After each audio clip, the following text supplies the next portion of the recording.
ఏపీకి good news చెప్పింది కేంద్రం. ప్రధాని మోదీ అధ్యక్షతన కేంద్ర ఆర్థిక వ్యవహారాల కేబినెట్ సమావేశంలో ఇందులో పలు కీలక నిర్ణయాలు తీసుకున్నారు. రైతుల పంటలకు మద్దతు ధర, కేంద్ర ప్రభుత్వ ఉద్యోగులకు 3% డిఏ పెంపు, అలాగే దేశవ్యాప్తంగా 57 కేంద్రీయ విద్యాలయాలు ఏర్పాటు చేయాలని నిర్ణయించారు.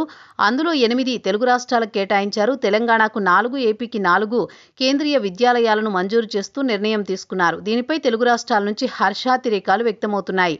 ఏపీకి కేంద్రీయ విద్యాలయాలు కేటాయించడం సీఎం చంద్రబాబు స్పందించారు.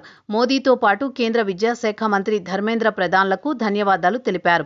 ఏపీకి సంబంధించి అమరావతి, శ్రీకాకుళం జిల్లా పలాస, చిత్తూరు జిల్లా మంగసముద్రం, కుప్పంలోని వైరుగానిపల్లెలో కేంద్రీయ విద్యాలయాల ఏర్పాటుకు కేంద్ర ప్రభుత్వం ఆమోదం తెలిపింది. తెలంగాణకు 4 కేంద్రీయ విద్యాలయాల ఏర్పాటుకు గ్రీన్ సిగ్నల్ ఇచ్చింది. భద్రాద్రి కొత్తగూడెం, ములుగు, జగిత్యాల, వనపర్తి జిల్లాల్లో 4 కేంద్రీయ విద్యాలయాలు ఏర్పాటు చేయాలని నిర్ణయించారు. కొత్త కేంద్రీయ విద్యాలయాల కోసం 5,862 కోట్లను కేంద్ర ప్రభుత్వం కేటాయించింది.